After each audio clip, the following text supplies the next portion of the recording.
سلام انتاينا نسمع لنا نايلوم عمت لدت أب ربع تبعل الله ربع جن سجاخ نبلع فكنا نادو ملسك أبونا أشي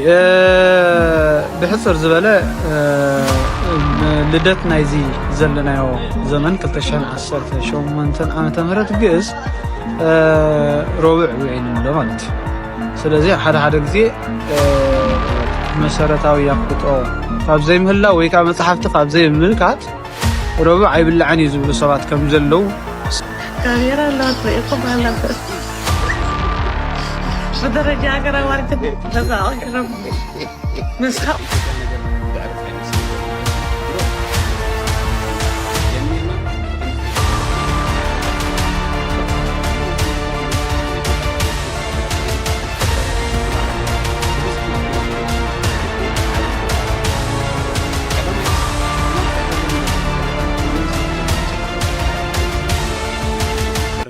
سلام نايتوب سرات قتلتي لما عندي زلهم نزاخو زعبتها بسوشيال ميديا بتاع زرارب نبرز زعبتها ديو كم عينت فيديو تدلي دمو سبسكرايب شير لايك ناغوركم ابسا سبسكرايب دمو نوتيفيكيشن على نعا كليك ناغوركم خمس عدش انفورميشن بنقدمو نباغ ممكن انكم تخطقوا تخديكم عنا دمو سبسكرايب شير لايك بمحجاز نعهم دمو تبقوا فيديوهاتن حدش مزراربتن انفورميشن زيناتاتن نباغم انكم تقدموا تذكروا تخديكم حزين ابزا فيديو نقصل ترى لكم هو خير بابو سلسة دونكورا سلسة مالت ترى مالت بنا حريفة قوانقوا انت واي أودا سوا كويلة ميزي هلكم هذه ترى سلسة الآن عيقنا عنكم سوري عنكم سوري الكابل كافي يجيب عليه ربسلو حمي هاتي ترى تبلع سلسة مالت كنكاها عندي حوشتا تقرنيا زارو لكم لو على سلسة حوشتا في المرتاح ترى حسان يفلت ان أو زمان أنا سلسة تريلي يعني تريلي انا وسلسة نبتا خليت فيديو نحلف بس قاونا عباخ زل زي خل قاونا تمالي سونا قتله سونا بس عدنا مراسح نحسرق زنير عبنتنا كلهم حماقات زخنس لو ما عت لو تحيد الكامت ايه لك كاوي تخيات الكات مالكو امريكا خيدين يري لك امريكا دمون يلو مش حار فرنج تراخيوس لو تحيد مت ايه لك كم يقر كاس خلو نو على خي تغير كاس خم يقر كاس لو تختمت تدخل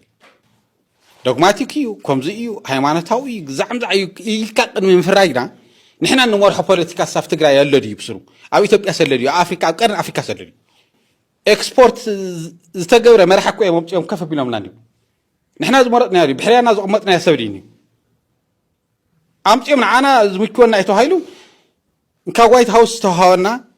ቆልዓዩ ፈቲናው ዝቕመጥና ይኮን ኣብ ደርግ ዝኸይድ ዝነበረ ናይ መስርሕ ፖለቲካሲ ናይ ውሽጢ ዓድና ናይ ባዕልና ዲኒ ሻሪዝም ዝበሃል ቀሽብር ዝበሃል ኣብ ኣደባባይ ሰብ ምቕንጻል كم بحلنا عبحلنا نيرديو نبتا خليت فيديو نحلف بسم الله وول ومنفس قدوس أحدو أملاك آمين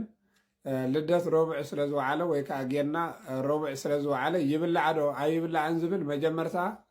نخلهم نخبصهم بيت كريستيان زي بلهم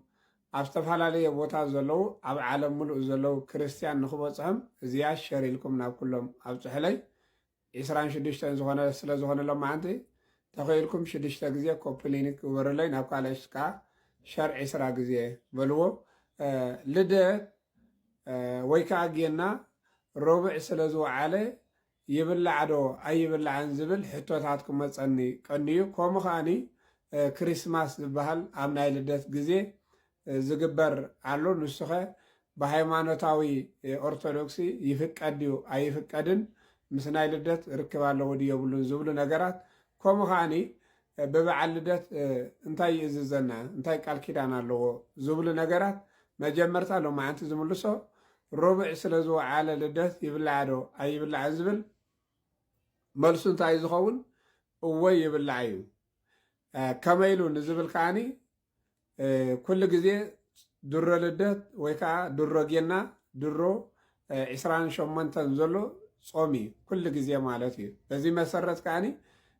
ኣዴና ቅድስቲ ድንግል ማርያም ገብርኤል ከብስራ ከሎ ብዕለት 29 መጋቢት ቅዱስ ገብርኤል ነዴና ቅድስተ ቅዱሳን ድንግል ማርያም ኣብሲርዋ እዩ። ብናይ ወዲ ኣቋፃፅራ እንድሕራ ቆፂርናዮ ካብ ዕለት 29 መጋቢት ስጋብ ዕለት 29 ክንደይ ይኸውን ኣሎ? 9 ወርሕን 5 መዓልትን ይኸውን ኣሎ። በዚ መሰረት ድማ ጾመ ነቢያት ወይ ከዓኒ ዝሓለፈ ጾመ ታህሳስ ክንደይ መዓልቲ እንተይልና ናይ ነቢያት ጾም 40 መዓልቲ እዩ። ኣጠቃላይ ኩሉ ሙሉ ከዓኒ 44 መዓልቲ ይኸውን ማለት እዩ። ናይ ነቢያት ጾም 40 መዓልቲ ክኸውን ከሎ ኣጠቃላይ 44 መዓልቲ ይኸውን ኣሎ። እቲ 4 መዓልቲ ካበይ ዝመፀ እንድሕር ኢልና እተን 3 መዓልቲ ናይ ኣብሳሪ ናይ ተበሳሪ ናይ መበስር ኣብሳሪ ተበሰሪ ተበሰርቲ ዝብል ጾምየን እተን 3 መዓልቲ በታ ሓንቲ ዘላ ግን ኩሉ ግዜ ድሮ ልደት ጾመ ጌና ወይ ከዓ ጾመ ገሃድ ተባሂላ ትፅዋዕ። ድሮ ጥምቀትን ድሮ ልደትን ኩሉ ግዜ ጾም እዩ።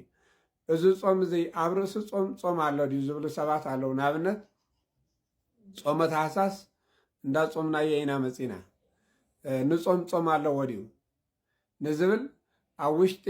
ጾመ ርብዓ ዘላ ረቡዕ ትፅወም ዳ ኣይትፅወምን? ትፅወም እያ። ንጾም ኣለዎ። ምክንያቱ ኣብ ውሽጢ ጾመ ርብዓ ዓርብን ረቡዕን ኣሎ። ግን እንታይ ይግበር እዩ?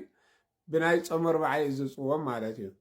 ብናይ ገዛ ርእሱ ዘይኮነ ብናይ ጾመ ርብዓ እዩ ዝፅወም። በዚ መሰረት ድማ ኣብ ውሽጢ ጾመ ታህሳስ ዘላ ጾም ምውሳኽ ኣለዎ ዲ እንተኢልና እዛ ጾም እዚኣ ንጾማ ድሮ ልደት ክሳብ ሰዓት ክንደይና ክንፀውም ንዝብል ማለት እዩ። ቆራብያን እንተኮይንና ሶኒ በሊዕና ሶልስ ጠቕላላ እኽሊ ከይበልዓና ንውዕል። ቆራብያን እንተኮይንና ቀዳስያንን ቆራብያንን ከምኡውን ክርስትና ጥምቀት ዘለና ሰባት ማለት እዩ። እቶም ካልኦት ክሳብ ክንደይ ንፀውም ንዝብል ከዓኒ ክሳብ ሰዓት 9 ምክንያቱ ቅዳሴ ኣሎዩ ኣብ ተፈላለየ ሃገራት ኣሎ። ብፍላይ ኣብ ኢትዮጵያ ቅዳሴ ኣሎ። ቅዳሴ እንድሕር ሃልዩ ከዓኒ ቅዳሴ ዝውዳእ ሰዓት ክንደይ ብፈረንጂ ሰዓት 3 ይኸውን ኣሎ። ብግዝ ኣቋፃፅራ ከዓ ሰዓት 9 ይኸውን ኣሎ። ስለዚ እቶም ቀዳስያን ቀዲሶም መክፈልቲ ከምዝቀምሱ ንሕና ከዓኒ ክሳብ ሰዓት 9 ብፈረንጂ ከዓ ክሳብ ሰዓት 3 ንፀውም። ድሮ ልደት ኩሉ ግዜ ጾም ኣሎ። ይብላዕ ዶ ኣይብላዕን ኣብ ዝብል ምክንያቱ ኣንቀፅ ፍትሐ ነገስቲ እንድሕራኒ ንርኢ ተኮይንና እቶም መፅሓፍቲ ርዩ አንቀጽ 15 ኣሎ ብዛዕባ ድሮ ልደትን ድሮ ጥምቀትን ዘሎ ጾም ብኸመይ ሰዓት ክንደይ ይፅወም ንዝብል እዞም ነገራት እዚኣቶም ስለ ዘሎ ሕፅር ዝበለ ነዚ ይመስል። ካልእ ምስ ናይ ልደት ዝተተሓዘ ክሪስማስ ዝበሃል ኣሎ። ልደት ክቐርብ ከሎ እዚ በዓል እዚ ዝበዓል በዓል ኣሎ። ምስ ሃይማኖታዊ ዝተተሓዘ ድዩ ኣይተተሓዘን ዝብል ካኒ እዚ እንታይ እንተይልና ናይ ዛፍ በዓል እዩ ዝበሃል። ናይ ዛፍ በዓል ማለት ከዓ እንታይ ማለት እዩ እንድሕር ኢልና ካኒ ዋና እቲ ዛፍ ንሱ ወይ ከዓ እቲ ገረብ ንሱ ፅሕዲ እዩ። እዚ ፅሕዲ እዚ ካብ ምዕራባውያን ሃገራት ብግዜ ክረምቲ ኣዝዩ ከቢድ ክረምቲ ስለ ዝመፆም ንኩሉ ኣግራብ ኣዝዩ ከቢድ ክረምቲ ስለ ዝኾነ ኩሉ ኣግራብ ክረግፍ ከሎ ኩሉ ክወድቅ ከሎ እዚ ፅሕዲ ዝበሃል ግን ኣይወድቕን እዩ ኣይረግፍን እዩ። በዚ ምክንያት ከዓ ኣብ ፅሕዲ ስለ ዝፅጉዑ ከም ኣምልኾ እዮም ዝጥቀምሉ ንሳቶም። ብሕፅር ዝበለ ምስ ሃይማኖት ዝተሓዘ ኣይኮነን። ንሕና ልደት ክቐርብ ከሎ ክሪስማስ ኢልና ንገብሮ ናይ ፅሕዲ ዝመስል ምስሊ ዝተሰርሐ ብከምኡ ዓይነት ዝተሰርሐ ኣብ ገዛና ንገብሮ ዘብለጭልጭ ነገራት እዚ ብሃይማኖት ኣይፍቀድን እዩ፣ ክልኩል እዩ፣ ኣምልኾ ጣዖት ተባሂሉ ይፅዋዕ። ምክንያቱ ምዕራባውያን ሃገራት ንዕኡ ስለ ዘምልኹ ንሕና ግን ነቲ ሰማይን ምድርን ዝፈጠረ እግዚኣብሔር ኣምላኽ ስለነምልኽ ምክንያቱ ኣምላኽና ክሒድና ኣለና ማለት እዩ። ስለዚ ናይ ፅሕዲ መሳሊ ብከምኡ ክሪስማስ ኢልና ዘብለጭልጭ ነገራት ብዙሕ ነገር ንገብር ኢና፣ ቀይሕ ነገር ወዘተ እዚ ንግበር እዩ። እዚ ከዓኒ ብሕጊ ሃይማኖት ብኦርቶዶክሳዊ ትምህርቲ ኣይፍቀድን እዩ ኣይፍቀድን እዩ። ከምኡ ዓይነት ኣይትግበሩ። ክርስቲያን ኦርቶዶክስ እንድሕር ኮንኩም ሕፅር ዝበለ ነዚ ይመስል ማለት እዩ። ልደት ረቡዕ ስለ ዝወዓለ ይብላዕ እዩ ይመልሱ ማለት እዩ፣ ይብላዕ እዩ። ስለዚ በዚ መሰረት ከዓኒ ድሮ ልደት ከዓኒ ጾም ከም ዘሎ ከዓ ተነጊርና ኣለና። ረቡዕ ስለ ውዒሉ ዘሎ እግዚኣብሔር ኣምላኽ ብሩኽ ኣውደ ዓመት ይግበረልና። እዚ ኣውደ ዓመት እዚ ከዓኒ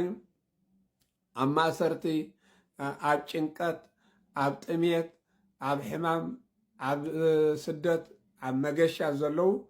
ብሰላም ናብ ሓሳቦም ዝኣትውሉ ኣብ መገሻ ዘለዉ ብሰላም ዝኣትውሉ ኣብ ሕማም ዘለዉ ዝፍወስሉ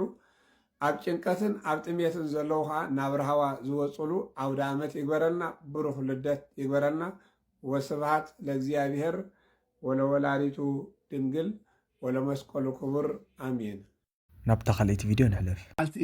ፍሉይ መደብ ኣብ መንጎ ኣቲናኩም ዘለና ኣብ ቴሌፎን ምሳይ ሓወይ ኣወል ስዒድ ካብ ኣስመራ ኣሎ ሓፍትና ናይል ሓፍትና ካብ ናይል ሚድያ ማለት እዩ ነዞም ኣሕዋትና ንዮናስ ሓጎስን ዓወት ተኽላይን ኣብ ሚድያ እቲ ኩሉ ጋጢሞም ዘሎ ንዓዶም ንስመራ ናብ ተወለዱሉ ሃገሮም ክምለሱ ድሌት ከም ዘለዎም ምስ ሓበረትና በቲ ኩሉ ህዝቢ እውን ዝደፍኣሉ ከም ኩሉ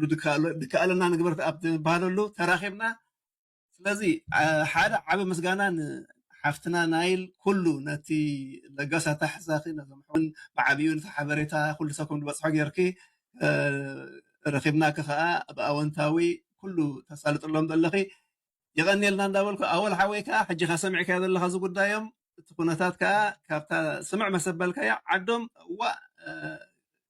ክምለሱ ኣለዎም ምባልካ ብጣዕሚ ሕጉስኒ እሞ ስለዚ ከማይና ንገብር ዘለና ኣብዚ ቁርብ መዓልትታት ኩሉ ተሰሊጡ ከም ትመዲብክዎም ዘለኹም ክምለሱ እዮም ኣኻ ክጅመር ኣወል እንታይ ትብለኒ ራኒ እንዴንኪዮ ንፋዓት ትገብሮ ዘለኹም ብፍላይ ናይል ንፍዕቲ ትጠባባዕ ዘለዋ ሰብያ መደባት ኣከታተለ ንፍዕቲ በለለይ እስታቶም ድማ ምስ ደወልካለይ ከም ዝበልኩ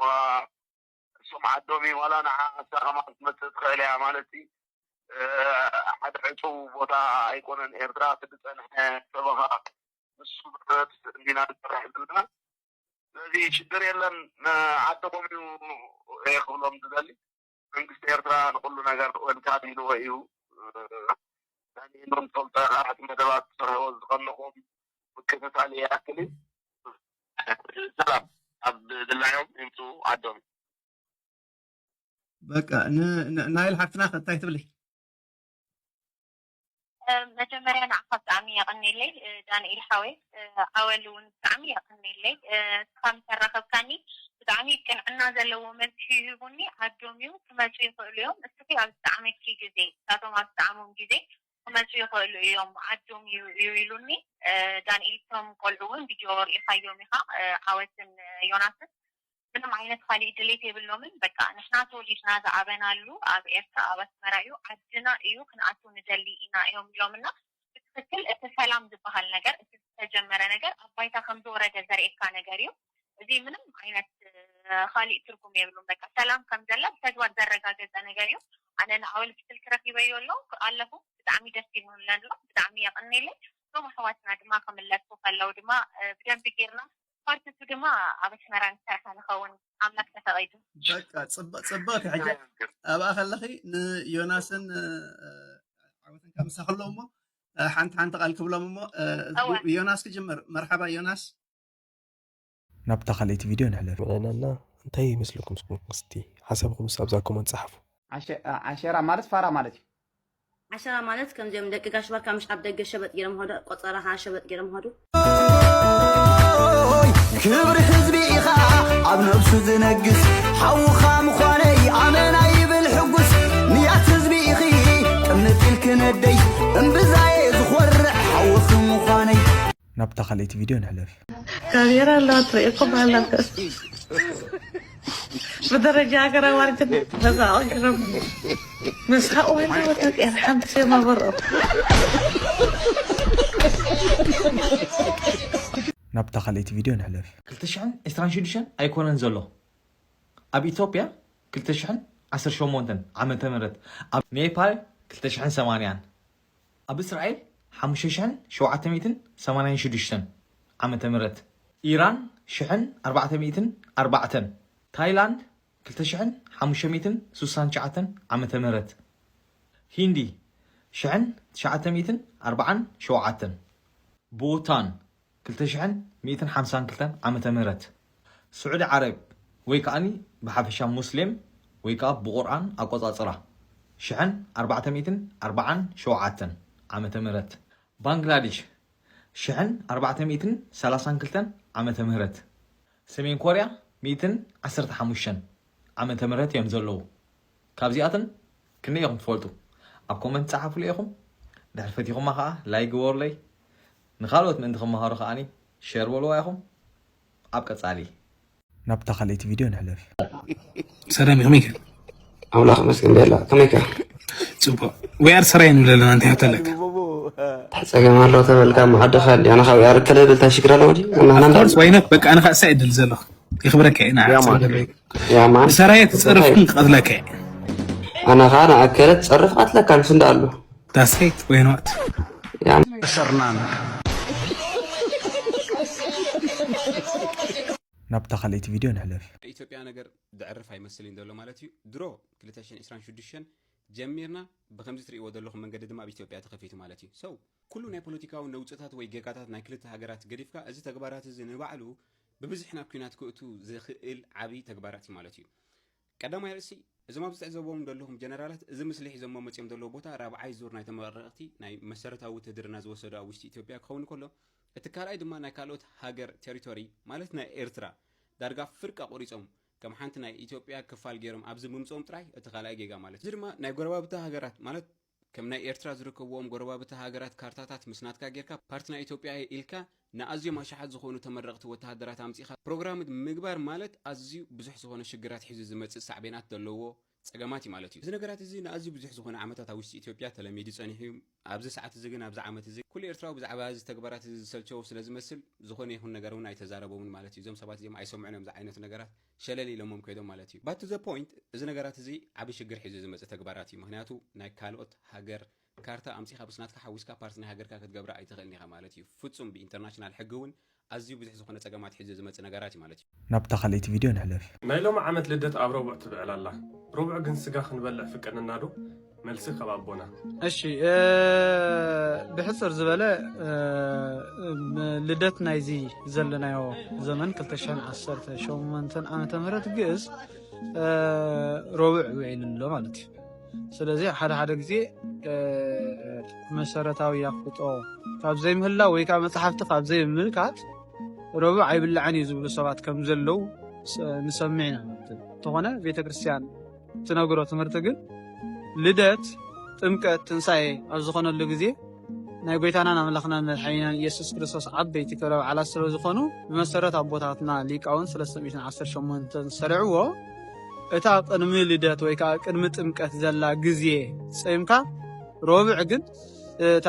ልደት ግን ኣብ ዝወዓለት ትወዓል ረቡዕ እውን ወይ እውን ዓርቢ እንተውዒሉ ክብላዕ ከም ዘለዎ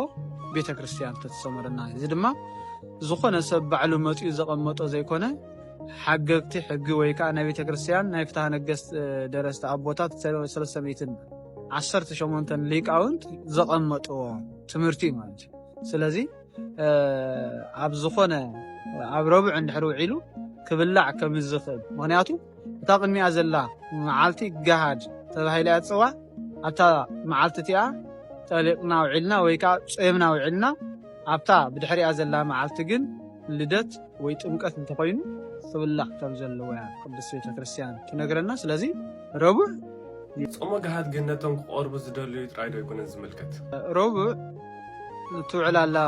ልደት እሞ ገሃድሲ መን ይኽጾሞ ዝግባእ ትብል ሕቶ እያ እጂ ሓፈሻ ብጥቕልል ዝበለ